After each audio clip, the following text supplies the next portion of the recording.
Good evening from the International Institute for Strategic Studies here in Singapore. Good evening if you're joining us from Asia.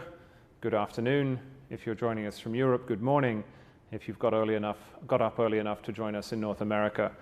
My name is James Crabtree. I'm the Executive Director of the IISS Asia office, and we're here this evening to launch our new report on global cyber power. The report that we've launched today at the IISS provides a qualitative methodology for assessing countries based on their cyber power. How good are they at defensive and offensive cyber capabilities? And it also gives a ranking of 15 cyber nations that we have picked into different tiers to give you a sense of how they fare against one another.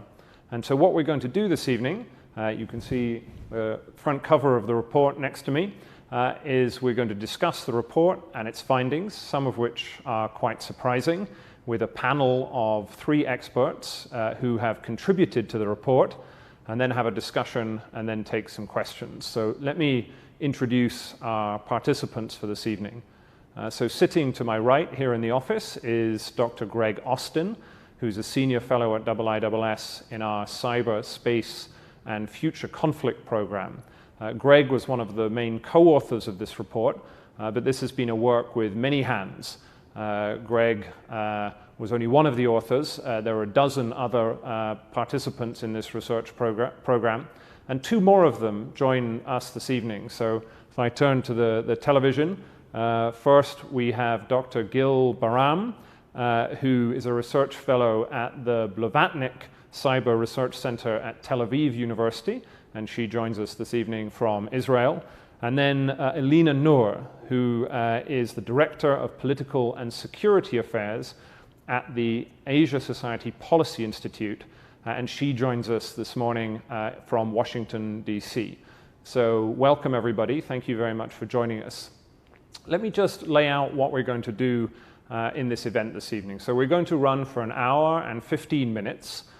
When I've finished speaking in just a second, I'm going to hand over to Greg, and Greg is going to give you an overview of the report for about 10 minutes. What were the main findings and how did we come about making those findings?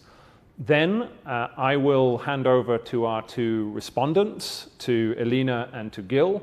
They'll speak for about 5 minutes each and give some perspectives on the report from their own particular vantage points as cyber experts. And then the 3 of us will have a discussion about the findings, and then we'll open up for questions from our audience around the world this evening. So we encourage you to ask questions. To do so, you'll be watching on Zoom, and you can use the Q&A function on Zoom. Keep your questions fairly brief, and please give us your name and the institution, if you have an institution that you're writing from, and then we'll pick as many of those questions as we can as we go through, and we'll wrap up in about 1 hour and 15 minutes time. So with that, let me stop, and I'll start and I'll hand over to my colleague Greg Austin to give you a sense of how this report came about, what its methodology was, and what its main findings have been. So Greg, over to you. Thank you, James, and ladies and gentlemen, thank you for joining us. The IISS effort here in analysing cyber capabilities and national power has 2 broad aims. The first aim is to understand the fundamentals of power in cyberspace, new power relationships in the information age. But we're also interested in how countries apply that power for all sorts of military operations, political operations, and diplomatic operations. So we don't go into those in the report in a lot of detail, but this is really a report that serves 2 purposes. As I mentioned, assessing the fundamentals of cyber power and then laying the groundwork for further analysis by IISS of things like offensive cyber operations, cyber coercion, and similar. So let me start first with one of the surprises of this report. We all have a view of the relative cyber power of China and the United States, or many of us do. And what I was surprised to learn from this exercise that we went through, this methodical approach, was that we were able to demonstrate quite a clear gap, a visible gap, between China and the United States in almost every aspect of cyber power. And while I'd thought for a long time that China was lagging behind the United States in broad terms, I was actually surprised to see how comprehensive that lagging was. So we were able in this report to draw a clear distinction between China's cyber power and that of the United States. Let me first say, though, that there's a bit of a problem with the methodology in this report, in that we're relying on what you might call asymmetric sources. Cyber capabilities really depend on some of the most secret capabilities a state possesses, whether it's in their intelligence agencies or the security agencies. And so we really have an incomplete picture of the cyber power of countries, and we rely very heavily on what you might call selective leaking, selective sources in how we conduct this analysis. That said, the people involved in this report believe that we can have reasonably high confidence in our findings because we were able to compare and contrast the sorts of findings we were looking at with what leaders in the countries we were studying were actually saying themselves. We're also able to compare our findings with what people who work on these subjects in government in certain countries also were able to establish. So let me introduce at that point our methodological categories for analysing the cyber power of a state. So Angie, if we could have the first slide on methodology, please, I'd be most grateful. So you can see 7 categories on that slide. The first is strategy and doctrine. The second is governance, command and control. The third is core cyber intelligence capability. And let me just say there that people in the past who've studied national cyber power have typically not paid as much attention to core cyber intelligence capability as we do in our study.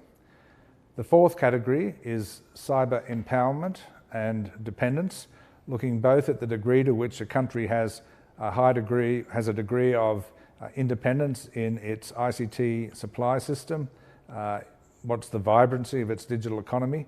But the other side of that is the degree to which a state is dependent upon international connectivity and a highly digitized economy in a way that increases its vulnerability. So the next category was cybersecurity and national resilience. So this is the proposition that states really can't exercise power in cyberspace unless they can secure their own systems.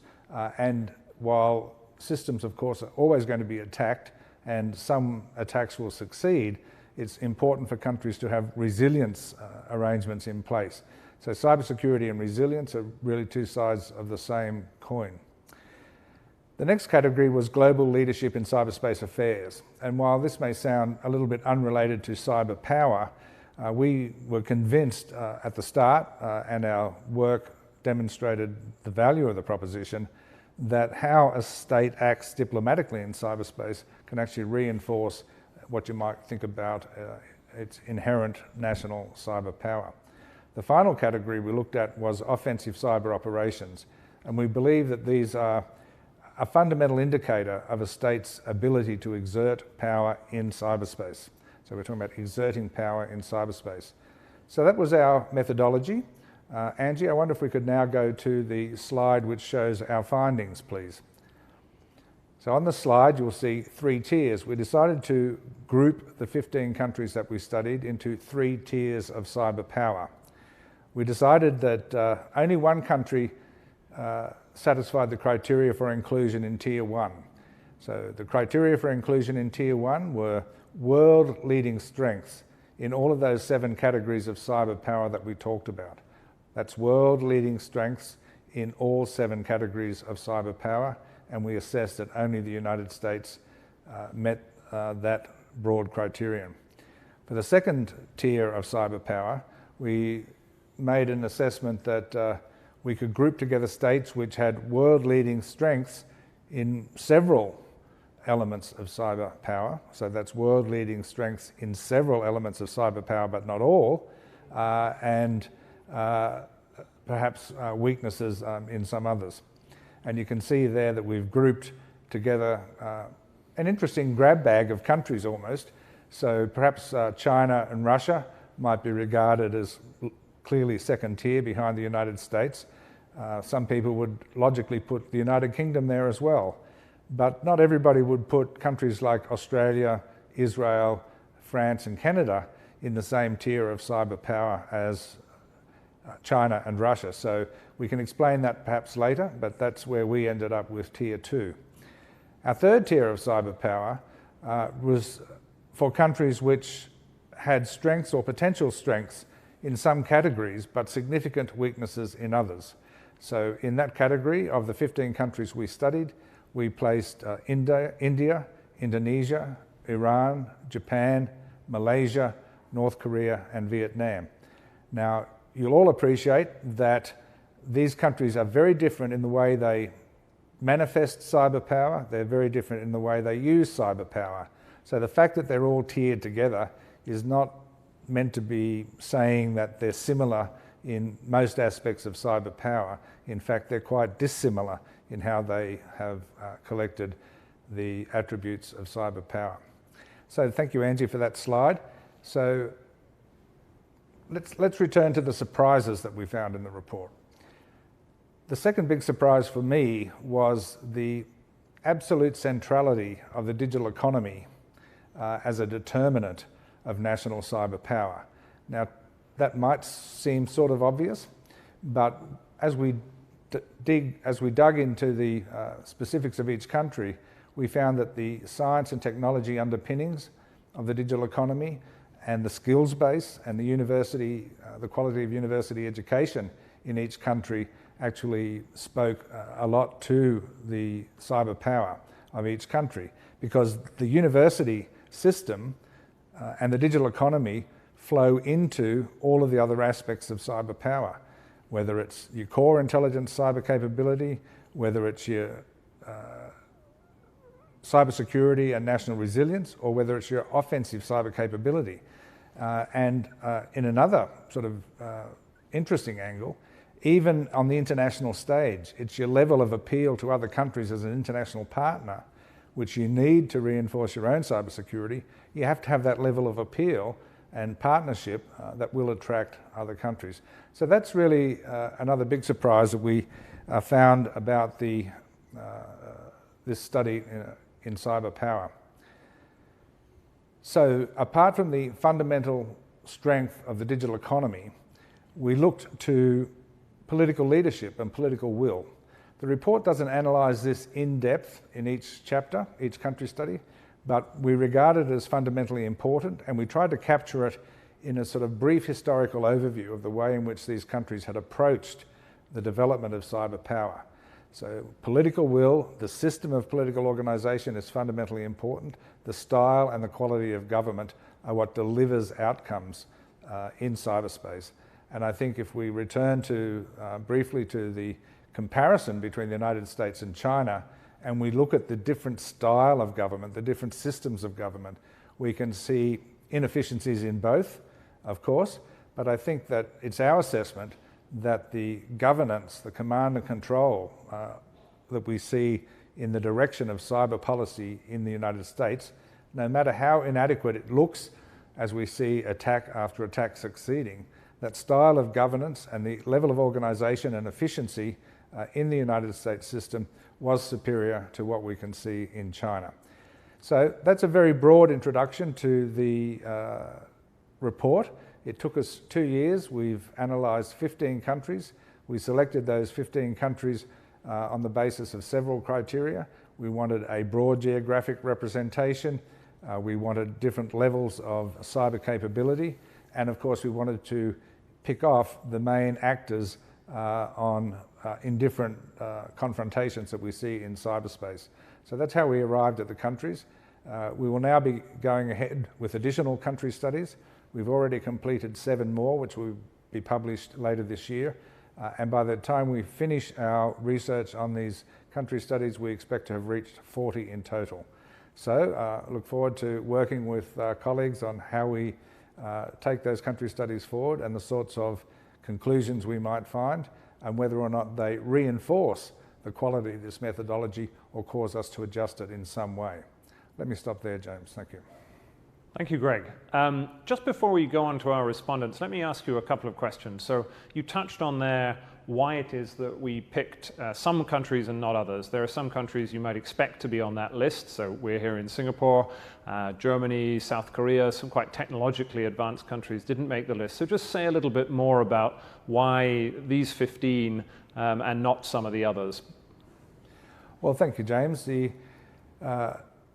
We had a choice to make between covering what you might call broad categories of states in international affairs. So we really ended up with three broad categories. One was membership in US-led alliances. So we picked the 4 of the 5 IISS countries, and we looked at a couple of other close allies of the United States, Japan, Israel, and France. If we'd added other close allies of the United States, we would have created an even larger impression that we were, in a sense, focusing too heavily on the US-led intelligence alliances and the US strategic alliances. We had to look at this other group in international affairs in cyberspace, the group that the United States and some of its allies complain about most often.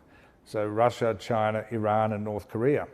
So we've got 7 countries, the United States and 6 allies, and we've got 4 countries which are really quite visibly opposed to the United States in strategic policy in all sorts of ways.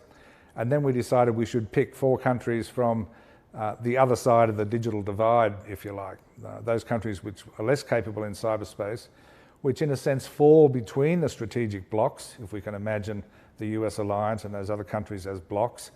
So in a sense they represent non-aligned strategic policy to a large degree, although that's changing under the impact of events in cyberspace and other events, but also different levels of development. Thanks. Very good. And let me just ask one more question before we go to our respondents, which is, as this report was launched today, every single one of the newspaper headlines that it has garnered have focused on the balance between the US and China. So I just want, before we dive in, you give us a little bit more context on that. As I have understood the report, the IISS says that the US is at least 10 years ahead of China in its cyber capabilities, which is quite a big claim, but equally that China is catching up and is the only country that is on a trajectory at some point in the future to reach the level that the United States has presently reached. So just tell us a little bit more about that and in a sense the trajectory that the 2 global superpowers are on in the assessment of the report, and then we'll go to Alina and Gil for some more perspectives. Well, thank you, James. Well, briefly, the one-word answer to that question is time. It takes time to accumulate the foundational elements of cyber power. And we can look very clearly at what the Chinese leaders have said about where they were in cyber power beginning in the year 2000 through to the point in 2014 where President Xi Jinping said, we want to become a cyber power. In 2018, Xi Jinping upgraded that ambition. He wanted China to become a cyber superpower. And that sort of time frame we're talking about from 2000 to 2014 or 2000 to 2021, 2 decades is simply not enough to build the fundamental foundations of what you might call highly effective cyber power.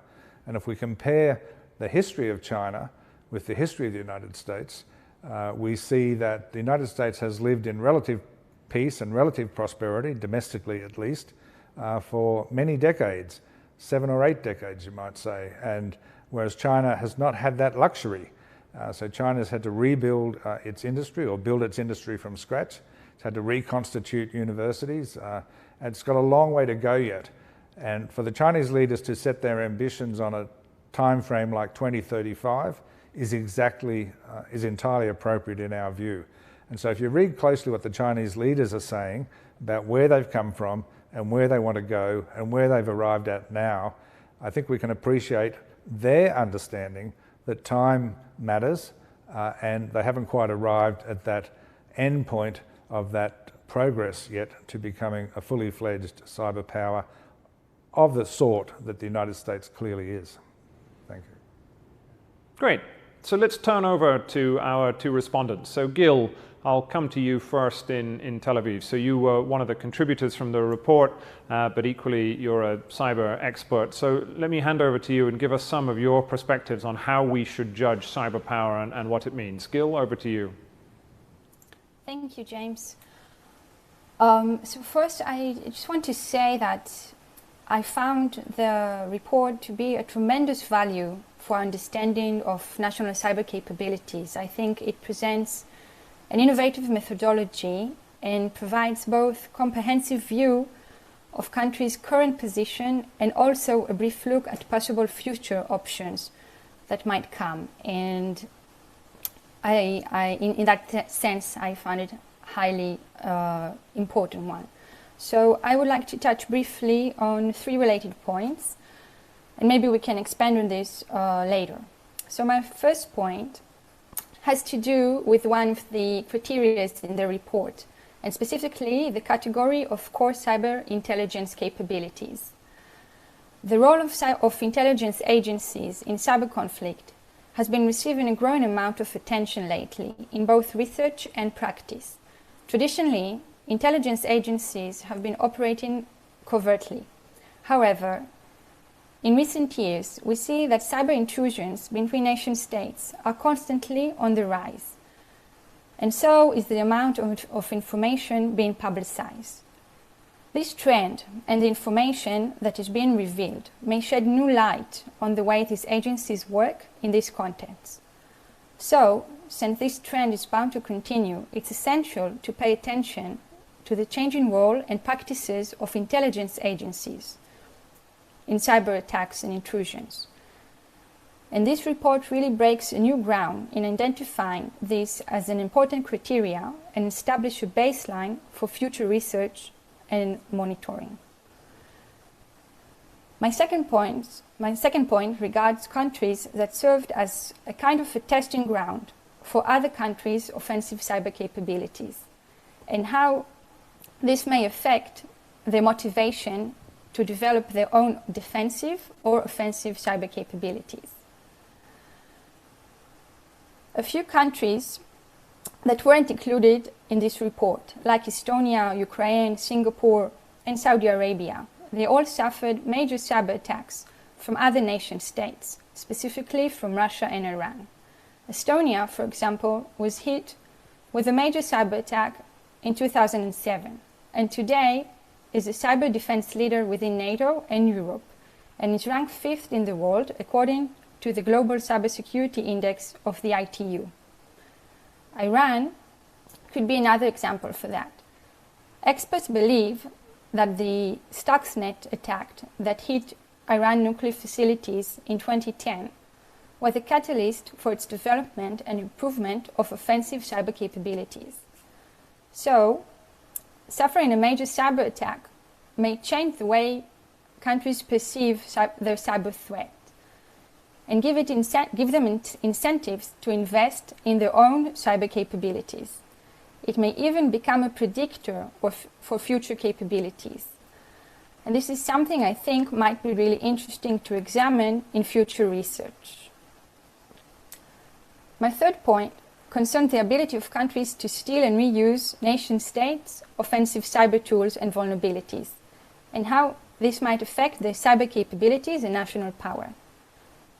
We can think, for example, the NotPetya and WannaCry attacks from 2017 that were two highly destructive ones, both made of offensive cyber tools that were originally developed by the National Security Agency, stolen, circulated by the group called Shadow Brokers, and shared with the public.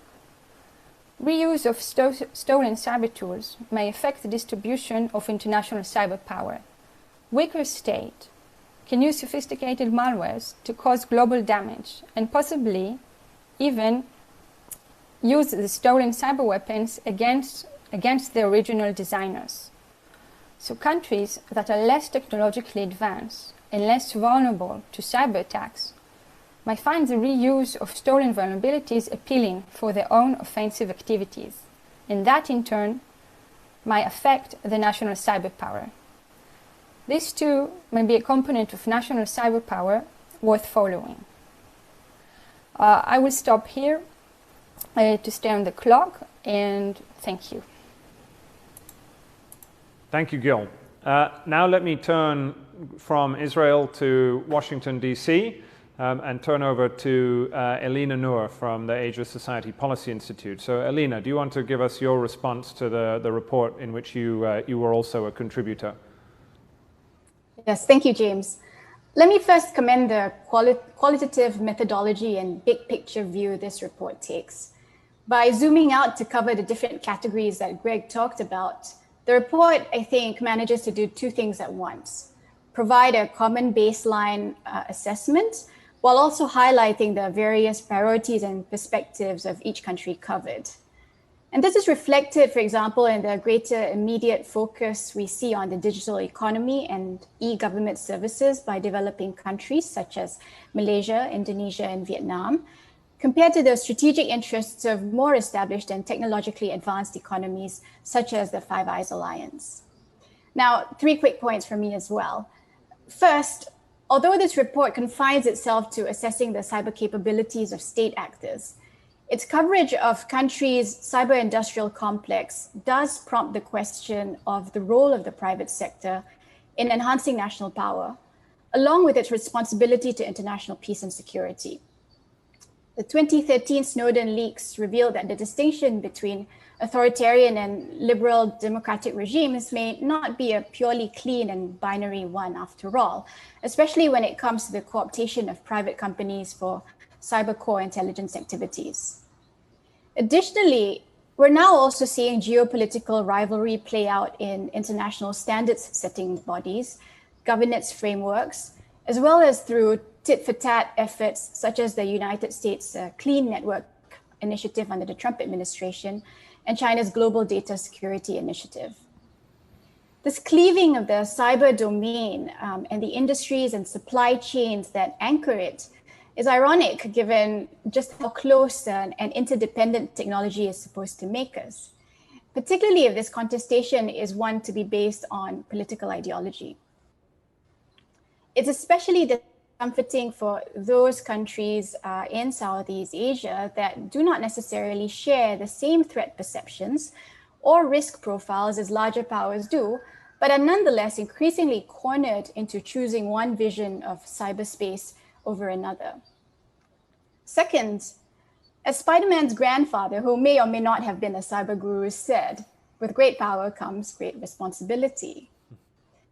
And this responsibility is observed through conforming with norms in international law, as affirmed by the recent reports of the 2 parallel UN cyber-related processes, the Open-Ended Working Group and the Group of Governmental Experts. In that regard, the rise in sophisticated cyber attacks below the threshold of international law, such as advanced persistent threats that regularly probe a system's defenses, or the hacking of networks for longer-term strategic value, is disturbing. And equally disturbing is the countering of these threats by ambiguous concepts that walk the fine line between offensive and defensive operations, and that stretch the limits of self-defense in international law, potentially resulting in unintended, escalatory, and destabilizing consequences for third-party states caught in the crossfire, and other cyber stakeholders more generally. Now, I don't want to end in an ominous note, so my third and final point is this. This report, I think, provides a good measure of states' strengths and weaknesses. This can, in turn, support ongoing cyber capacity building efforts based on those very strengths and weaknesses. Of course, as the UN Open-Ended Working Group and Group of Governmental Experts make clear, capacity building efforts should be politically neutral, without conditions, and reciprocal.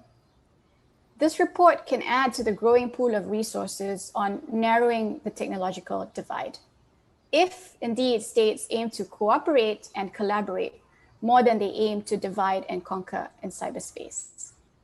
I'm happy to pick up on any of these points later, but let me stop here for now, and thank you again for the opportunity to be a part of this discussion. Thank you, Alina. Thank you, Gil. So let's have a period of discussion. Thank you very much for those of you who've already asked questions. On my iPad here, I can see that we've got a reasonably long list, but please do put your questions in the Q&A function on Zoom if you want to ask a question either to Greg or to either of our two respondents this evening. But Greg, let's take a practical example. So every week or two, we now seem to get some blockbuster cyber attack somewhere in the world, a ransomware attack, or something of that sort. The most recent has been the Colonial Pipeline in the United States, where hackers, widely presumed to be Russian, took out a piece of critical infrastructure. So given that it's typically Americans that are the victims of these attacks, could you explain a little bit about what did we learn from Colonial Pipeline? And in a sense, if America is so good at cyber, as our report claims, then why do they keep getting hit by all of these attacks? Why can't they stop them? Well, thank you, James. A very good question. The section of our report, the section of our methodology that deals with this particular challenge is titled Cybersecurity and Resilience. They're really two sides of the same coin. We note in the report that no government in the world is satisfied with their cyber defences. So, for example, the United States, which we say is the most powerful cyber country in the world, has issued a national emergency in cyberspace for 5 years in a row, beginning in 2015. So the attacks will keep coming. It's not possible to defend against all of the attacks. The best defences available will not protect you in cyberspace. I'm not saying that all defences are weak. Some defences are definitely stronger than others. But once you add the human element and the organisational element and chance to the equation, then the prospect of quite serious cyber attacks like the attack on Colonial Pipeline are certainly going to occur from time to time. What it tells us is what we need to know most about is not that the cyber attacks will keep coming, but what is our level of resilience against these attacks and how do we recover from them? And I think what we saw in the Colonial attack was a relatively low level of preparation for resilience and recovery around the flow-on effects of the cyber attack. So while specialists hurried to deal with the ransomware challenge that was delivered through that cyber attack, there wasn't as much preparedness to deal with the shortages of fuel that resulted from it. So as we go forward, states have to be better prepared for cybersecurity, but they have to be far better prepared for cyber resilience. And this is one area where the United States is decades ahead of its nearest competitor, China. We don't detail it much in the report, but very close examination of China's preparedness for the flow-on effects of dangerous cyber attacks is clearly not as good as that of the United States. Thank you, James. Let me pick up one other question. So I'll ask this first to you, Greg, and then Gil, I think you also dealt with this, which is in the report you talk about a cyber industrial complex, which sounds very sinister, but actually you mean it in a quite positive sense, as in if you have one of these things, you are much more likely to be a cyber power, and America has one of the best. And in a sense, you're arguing, I think, that China has a less well-developed cyber industrial complex than some of the other countries. So give us a sense of what does that mean? What's the cyber industrial complex, and why is it so useful to have one? Well, the cyber industrial complex, as we understand it, is obviously a play on the original concept of military industrial complex. And it really is about the ability of a state and its private sector to marshal resources in a way to build powerful assets which can be used internationally for the interests of the state in all sorts of ways. And the original idea of military industrial complex, of course, had negative connotations. Cyber industrial complex really doesn't have the same political background or the same baggage, but we can imagine, in both ways, both good and bad. But the cyber industrial complex is best represented by the huge number of corporations in the United States who operate globally, who have been operating globally for some decades, have been, in a sense, continually, merging and acquiring other firms, getting bigger and bigger. And the cyber-industrial complex also comprises that network of research institutions, scholars, technologists, investors, and governments who deliver the regulations to, in a sense, help this beast thrive. And I think that one of the things that marks the United States out, perhaps from every other country in the world, is the laissez-faire attitude, or the relatively laissez-faire attitude that governments have had to regulation of the technology sector. So we could say a lot about the cyber-industrial complex, but it is a useful tool for analysing this aspect of the digital economy and cyber power. Thank you, James.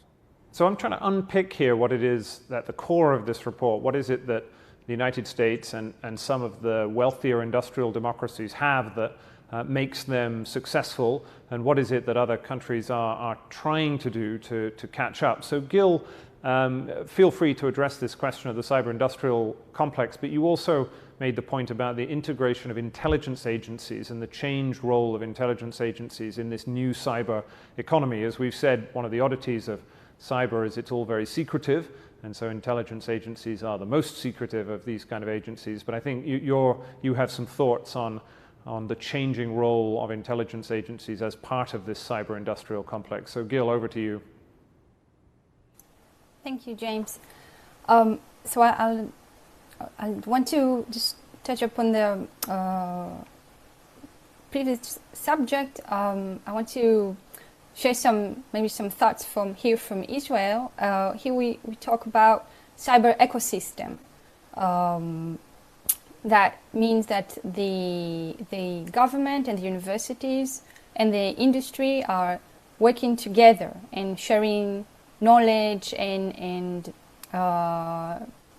manpower is moving from these three bodies, and this is something that contribute a lot to the position of Israel right now, that the tight connections between the government, the industry, and the universities.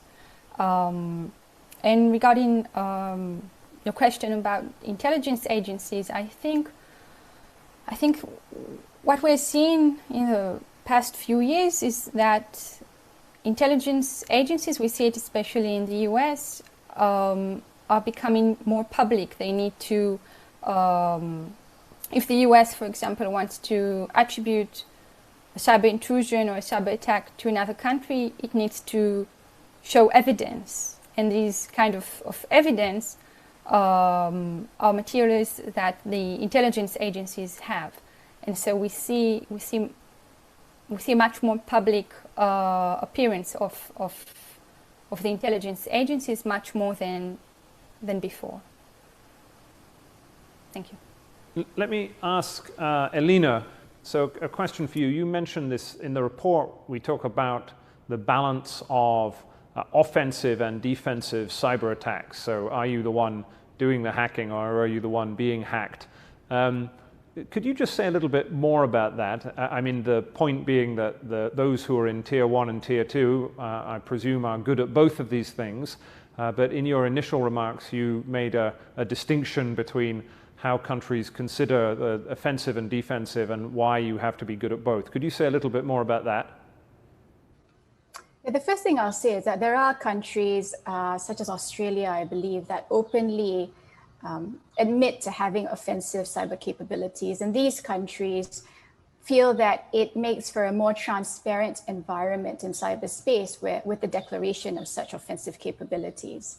Where I think it gets a little hairy is when countries talk about defensive operations, particularly at the tactical level, with the strategic value of being offensive. And so here I'm referring to concepts such as persistent engagement or defend forward that the US government, particularly on the side of the Department of Defense and Cyber Command, have put forward. And I think the US is trying to sort out these distinctions because it creates this confusion over what exactly is offensive and what exactly is defensive. There are very real implications in international law with such blurry distinctions. And I think it would do very well for the larger cyber environment, and particularly for those of us caught in the middle, I say us, countries in Southeast Asia, who don't want to be on the unintended receiving end of these half offensive, half defensive cyber operations.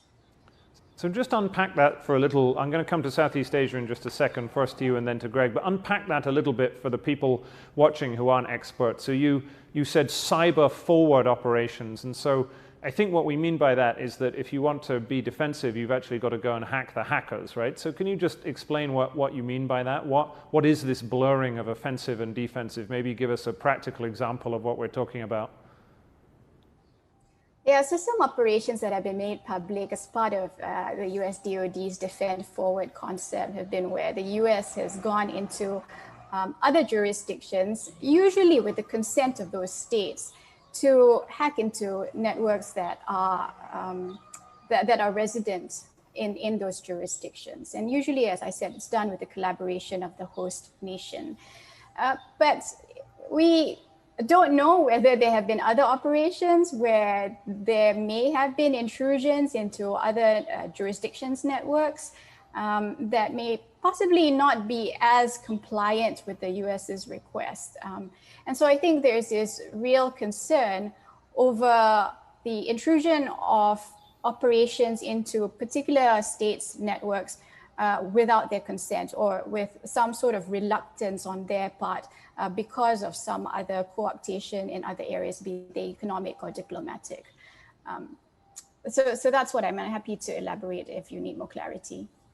No, that's great. You mentioned Southeast Asia, so we're based here in Singapore in our office of the IISS. So one of the interesting things about the report is, although you have the big countries you might expect at the top, so the US and China and Russia, actually the cyber rankings that we have suggest that some countries that you might think would be great players are slightly less good, countries like India and Japan, whereas others, as Greg said, are better.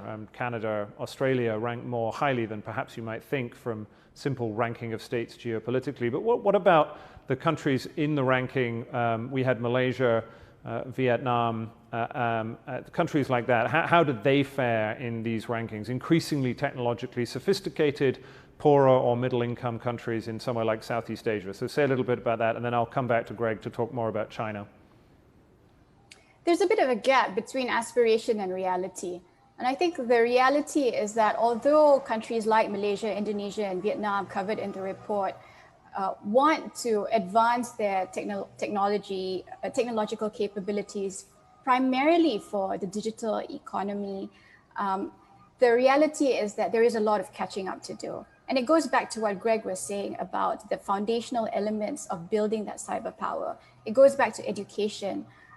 The lack of science and technology focus, particularly at the secondary or even elementary levels in many of these countries. In some cases, there's also the language barrier. A lot of science and technology subjects are taught in English, and English is not necessarily the native or primary languages of many of these countries in Southeast Asia. So there are a lot of these basic hurdles to overcome in order for countries in Southeast Asia to get to even tier 2 of the IISS methodology. Great. Greg, let's talk more about China. So if you're Xi Jinping, and you read the IISS report and you're a second-tier nation in this ranking, and you want to do something about it, then what should you be focusing on? You've mentioned a few things already. So we've talked about the cyber-industrial complex, and your point about education is well made, but be a bit more specific. So if you were to write a memo to Xi Jinping about how to get to tier 1, what would be in it? Well, thank you, James. The answer is, in a sense, as complex as it is simple. So it's complex in the sense that there are many moving parts in a national innovation system. We've referred to several already. It's the private sector corporations, it's the government agencies and their procurement, and it's the university and the researchers the quality of the science and technology sector. So in a sense, mobilizing all of those different elements and attracting venture capital and other forms of investment is quite a complex process. On the other hand, as Xi Jinping himself has said, it really boils down to this one question of talent and how you mobilize it. And Xi Jinping made a speech in 2018, which was only just publicized in the last few months, in which he said, hard power or soft power, it doesn't matter what power you're talking about, it all depends on talent. Now, we've heard the talent argument from the Chinese leadership for probably 15 to 20 years in terms of how to construct that innovator class in China. But by and large, they've not succeeded at the rate that they want to. And building up the university system, transforming the university system in a way that it can produce the innovator class is an important challenge. China has interestingly sidestepped this requirement a little bit, but at the same time it's paid the price in terms of foreign innovation or domestic innovation. So one of the main sources of new patents in China are in fact foreign invested laboratories. So there's something like 700 or 800 foreign invested research laboratories in China, and it turns out these are primary sources of a very large number of Chinese issued patents. So that's one way of solving the talent problem. Again, these are long processes. Reforming university systems, they're notoriously conservative. It's almost as hard to reform a university system as it is to reform the armed forces of a country or the civil service. So it's really tough. The Chinese know it is. They've been trying hard. The World Bank, as early as 2010, laid out the reform plan for China if it wanted to develop as an advanced information society. And these papers written by the World Bank were always co-authored, in a sense, by the Chinese government as well. So that focus on talent development has been there non-stop. But I'm afraid Xi Jinping has been in power now since 2012, November 2012.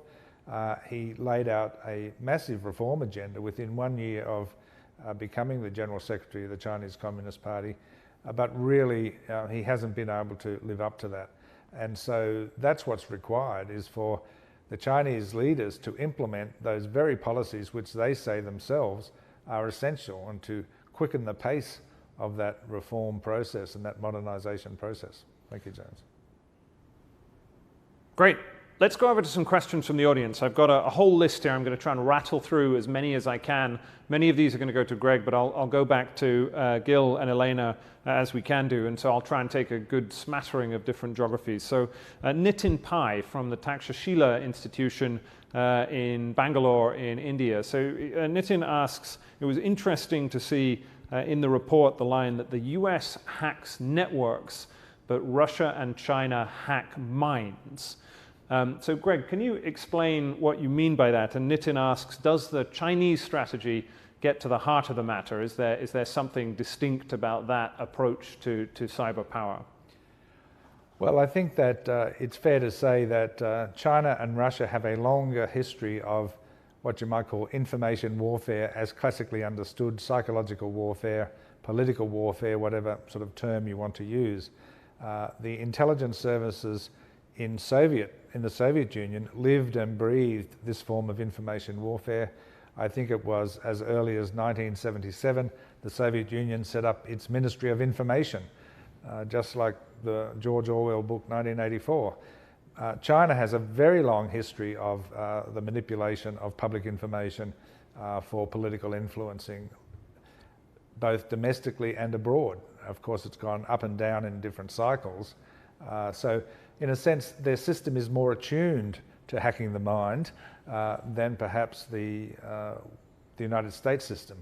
The United States has very clear regulations for its military personnel and its intelligence agencies in terms of what can be done in terms of quote-unquote hacking the mind, and by that I mean political influencing operations. That said, and I believe that that particular statement in the report was probably attributed to a research scholar, The United States is not unknown. Well, we know the United States undertakes political influence operations of the same sort as Russia and China. We know less detail about them, but on the record, we know that on several occasions in the past 40 years, the United States President has issued an intelligence finding in which he authorises psychological warfare and political warfare against other countries.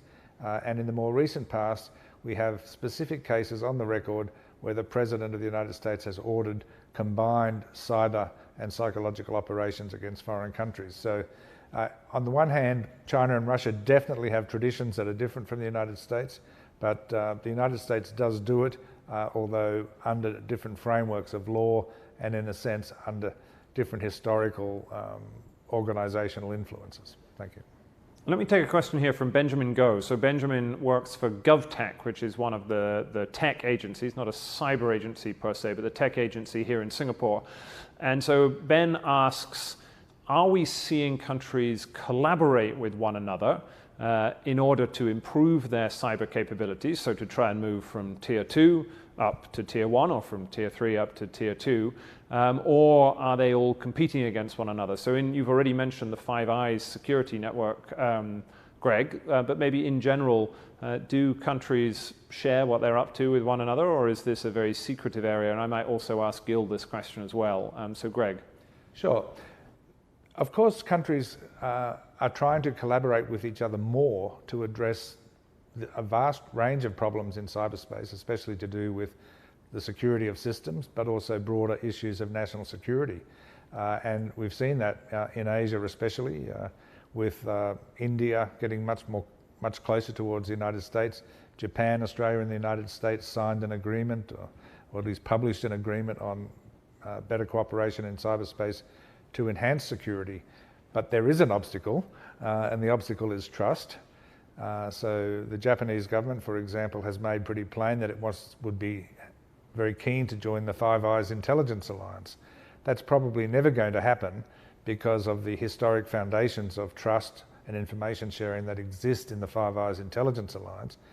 But that doesn't mean that the Five Eyes countries can't cooperate closely with Japan in certain areas, especially mutual defence.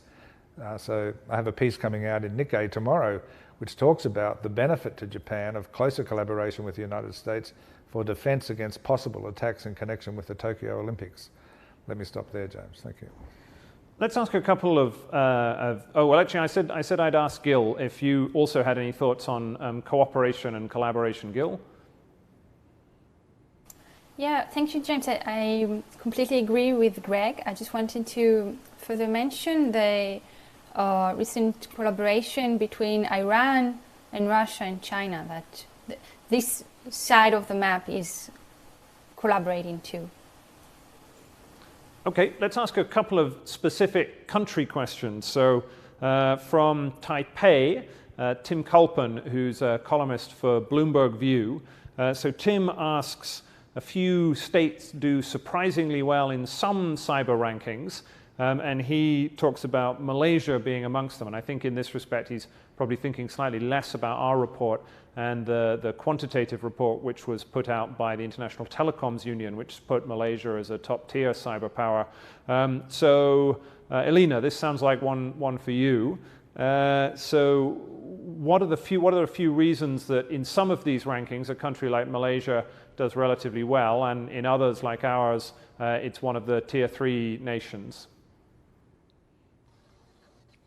For a country like Malaysia, which has long been trying to make headways into the digital space, I think you have the evidence of policies and strategies that date back to the 1980s. You also have Malaysia having been represented at the UN Group of Governmental Experts, and a number of technical angles as well that I think have contributed to Malaysia's ranking in such as the ITU's report. So Malaysia, for example, and this is detailed in the IISS report, every year executes a public and private partnership exercise that aims to enhance resilience against cyber attacks. And I think that the combination of some of these factors, policy, technical, as well as the legal frameworks that are in place, have boosted Malaysia's ranking in other matrices as well. Greg, North Korea. So North Korea is always, they're hacking Sony Pictures, all sorts of meddling. So question here from Murray Kalyanarami. He's the Chief Information Security Officer for UOB Bank, one of the biggest banks here in Singapore. And he says it was interesting to see North Korea not being rated highly for their cyber offensive capabilities. So you'd think that they'd score very highly. Apparently they don't. So why is that? Well, very interesting question. Thank you, Muri. North Korea is definitely hyperactive in cyberspace, and it has this long record of criminal activity in cyberspace to raise money, to steal money. It has this patchy record of offensive cyber operations against several foreign countries, most notably perhaps against the United States. Its profile against South Korea is a little worrying. So some of its espionage activities have gone a bit too close to the nuclear power company in South Korea. But by and large, according to many assessments, North Korea has more or less dropped back to a criminal cyber actor from about 2017 onwards, maybe 2018 onwards. And whether that was the result of US deterrence activities. So remember, after the Sony Pictures attack, the United States said, we will retaliate, and we will retaliate either in cyberspace or using other means. And so it's just possible that the United States government retaliated adequately to deter North Korea from this path of further attacks against US interests apart from espionage. But if you look closely at the education system in North Korea and the digital economy, you reach the conclusion very quickly that North Korea's power in cyberspace is very thinly based. If you were to compare the volume of known cyber attacks from North Korea with the volume of known cyber attacks from Russia, you'd probably come up with a ratio of something like 10 to 1 at least in favor of Russia. So as the Chief Information Security Officer of a bank, you have very strong reasons to be careful and take precautions against North Korea. If you're talking about North Korea using offensive cyber operations to achieve a political and military victory over an enemy country, we don't believe it can quite do that. Thanks. Great.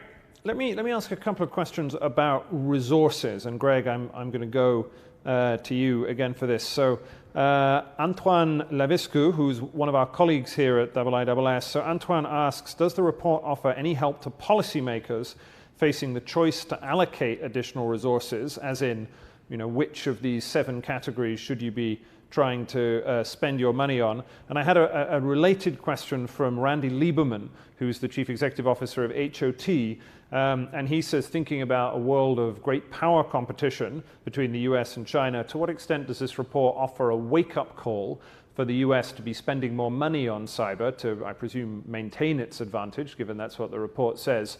And if so, what should they be spending that money on? So, Greg. Thank you, James. Well, if we go to the second part of the question first, I think that the answer is countries have to spend and invest and mobilise across a broad range of policies. And what we see in many countries is that the government will issue comprehensive cybersecurity strategies or comprehensive cyber strategies and then default to executing those that are the most easy to execute. And when governments confront difficulties and obstacles, they tend to retreat, or the bureaucrats or the people involved in the mobilisation tend to retreat. So it's fundamentally important for governments to invest across the board. Could you remind me of Antoine's question again, please, James? Similar question, which is, if you're a policymaker and you're thinking, okay, I'd like to become better as a cyber power, IISS has these 7 areas, what should I be spending my scarce dollars or rubles or renminbi on? Well, the report doesn't sort of quite come down on that question, but I think the implication of what we've revealed and analysed and assessed is that you have to start with the fundamentals of knowledge, of learning, of the education system. You have to invest in diplomacy. So if you're in a tier three country, you cannot be secure in cyberspace without securing the support of stronger countries who can help you in cyberspace to defend you. And I think what we'll see in Southeast Asia, for example, is a real strengthening of this mutual assistance impulse that has to come when countries find themselves confronted with the sorts of threats that they face. That's what we've seen in a sense from India. India has become much closer to the United States in cyber policy and trying to get benefits from that relationship as a result of the sorts of cyber attacks it's been experiencing. So we're actually seeing a trend, partly under the influence of more reporting of Chinese cyber attacks and Russian cyber attacks. We've seen a trend on the part of countries to try to get closer to the United States in cyber policy as some sort of insurance policy. But it's not just the United States. Countries like India are trying to work with the UK and France. Japan is trying to work with the UK. The short answer to where should they invest, diplomacy and education. And it's a long-term problem, 2 decades to 3 decades. Thanks. Let's keep on India. So I had a couple of questions on India. A lot of our audience this evening came from India. And so let me pick one, which is Priyali Dhingra, who is a reporter for the Delhi Post. And she simply says, so what about India? Can you give us anything that was comparatively surprising? So India came in tier 3. You might think that India would do better. It has a lot of technology assets, including in areas like information security, very strong in IT sectors, a highly skilled engineering base. So in a sense, why isn't India doing better, or was India doing as well as you would have expected? Well, it's a very challenging question. So I have some colleagues in India who challenged me on the ranking of India as a tier 3 country. I think that one of the reasons is that the government in India has moved relatively slowly compared with most in the last decade in terms of building on the early promise. So India's done some really interesting things in cyberspace that are unmatched in other countries. So whether it's in the legal system through cyber courts, so-called, or whether it's through the state governments in India, which some state governments in India have more people working on cybersecurity than some state governments in the United States do. And same for Australia. India has many more people in some of their state governments than in Australia. The private sector in India has been quite well mobilised through the Data Security Council of India, which is run by NASSCOM, the peak body for the ICT sector.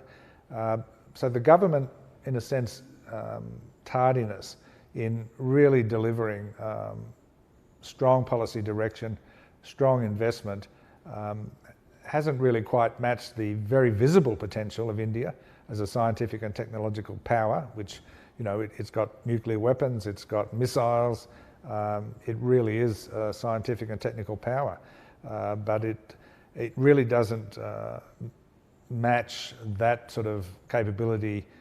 The government doesn't match that sort of capability with what it's doing.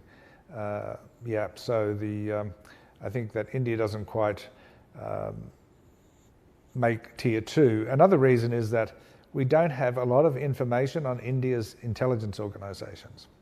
So we know more about Chinese intelligence organisations and what they do in cyberspace and about Russian intelligence organisations than we know in the public domain about Indian intelligence organisations.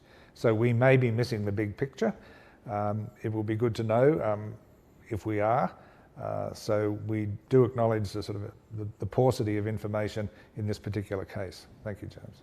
So we're coming towards not quite closing time, but getting on that way. So let's have crisp, quick answers to these last set of questions. So John Pumphrey, Colonel John Pumphrey, who's the Canadian Defence Attaché here in Singapore and a great friend of IISS Asia, he asks about cyber foreign policy and whether these cyber policies entail surveillance of their own citizens for national security reasons and damage to privacy. I thought maybe this was something that Elena, you might like to look at, because you were talking about some of the risks of cyber policies. So to what extent do you see the building up of cyber capabilities coming hand in hand with problems of in a sense, civil liberties?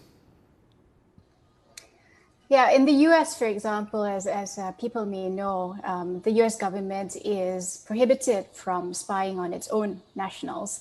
That said, I think one of the distinctions between countries like the US and countries like China is going back to my first point about the role of the private sector. And in liberal democracies where private companies are flourishing in terms of data collection, there is a very real threat of what is called the surveillance capitalism industry.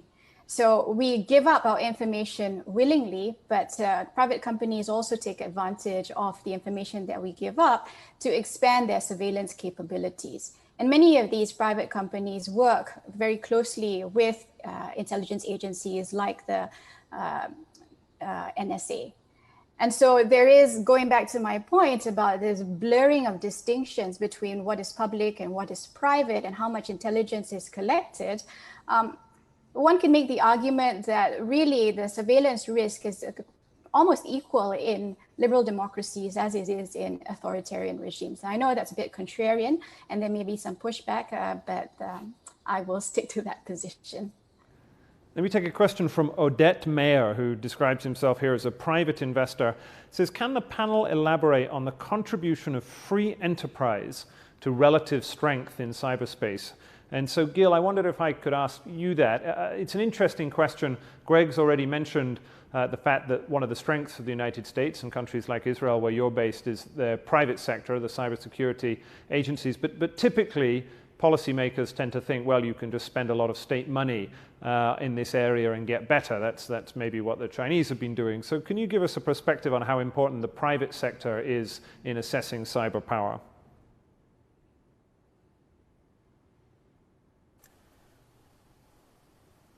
Well, it's a huge question, I think. Again, I can give the perspective here from Israel. We can see that the private sector, or the national investment in the private sector and in the cooperation between the universities and the private sector has proven itself. And Israel exports its technology, its cyber technology and cyber knowledge and information, and it contributes a lot to its economy. So in that sense, I think the contribution of the private sector is enormous. Let me ask one more question, and then I'm going to go back to our panelists for a final question. And so this, since we're in Singapore, I'll come back to Singapore. So this is from Kin Peng Orr, who's from the Ministry of Health Holdings in Singapore. And Greg, this is one for you. I thought this was a really interesting question. So he asks, if the US is tier 1 and Russia is tier 2, then why does President Biden need to go to President Putin and start laying down red lines, as has happened and indeed happened with President Obama, and saying, if you do this, then we're going to do that? Why is it that if they're so good, why can't they just fight back through cyberspace? Why do we need why are countries trying to establish new norms in cyberspace or public forms of deterrence rather than simply relying on technological solutions? Well, thanks, James. The United States is clearly in a difficult position. It came from around about the year 2000, 2002, when it was hopeful of great levels of international collaboration on cyberspace policy. You remember Y2K, the Russians and the Americans had observers monitoring key systems against the Y2K problem. But really by the early 2000s, that promise of cooperation began to dissipate. And by the time we got to 2013, the United States was issuing public demands to China to stop its commercial cyber espionage. At that point in time, that was just about the time, just months before, the crisis in Kiev led ultimately in 2014 to the Russian annexation of Crimea. So that was really the start point of the downturn in relations between the United States and Russia. Russia undertook aggressive and comprehensive cyber operations against Ukraine, and the United States found itself in this new position, having hoped for better with Russia, of having to come to terms with a more aggressive, more robust cyber actor. And it took them until 2018 to publish their policy called the Cyber Deterrence Initiative, so that's only several years. The Cyber Deterrence Initiative was premised on retaliation of some sort in cyberspace to dissuade the malicious actors, whether they were governmental or otherwise, from Russia and China. And so it's a long process, and you could say that it's been inconsistently delivered. So Obama set a line of deterrence policy. It was largely abandoned for the first 2 years of the Trump administration, and then Jim Mattis more or less got it up along with other high-ranking officials and officers, and Trump really didn't deliver on it, and Biden has had to go back, in a sense, to the stiffening of the Obama policy, because nothing really worked that well under Trump. Thank you. Thank you. So that brings us very close to the end of our time. What I want to do is ask Greg one final question about where this is going to go next. But before I say that, any of you watching this evening, you can read this report for free on the IISS website, including the various country chapters. So if you're interested in Malaysia or India or North Korea or Iran, it's all there free to read. So let us know what you think. Greg, maybe you can close with just two things, just in 1 minute. So firstly, tell us if there was one thing in the world of cyber that you're interested in looking at more, something that's exciting and has caught your eye, then what would that be? And where does this research go from here? Because you're the head of our Cyberspace and Future Conflict program. This has been 2 years in the making, but this is really just the beginning of the work that IISS is going to be doing on cyber and other forms of technology. So give us a sense of what you're excited by at the moment, and where's this going to go next for us? Well, thank you, James. The thing I'm most excited about is the evolution of the knowledge community globally around cyberspace operations, around malicious activity in cyberspace. We are far from consensus, but I think that it's really interesting to see how it's developing in sub-regions of the world. But globally, there's an appreciation of the need to come together and create a solid knowledge community. So that's really what I would hope for. Where does it fit in broader IISS work?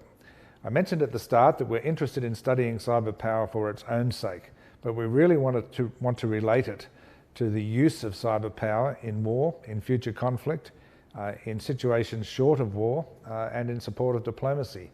And that particular topic is proving to be a great challenge to governments around the world. It's a question on everybody's lips. We saw at the high-level meeting between China and the United States in Anchorage just this year, where a senior Chinese official was calling the United States a champion of cyber attack. So we have a challenge. It's front and center of international politics, and the International Institute of Strategic Studies is keen to understand better and to work with our peers around the world to look at how we understand the use of cyber coercion, what's working and what's not, and ultimately how do we mitigate some of the tensions that are occurring. Thank you, James. Thanks, Greg, and thank you very much to Elena and to Gil. As I say, you can go and read all of this on our website. There's 15 national case studies up there. We're going to be doing more of them. So I think the plan is that we'll have some 40 in the near future. So we would be very grateful if you keep in touch with our work. And thank you very much for joining us here this evening. Thank you to Greg. Thank you to Gil. Thank you to Elena. Good night.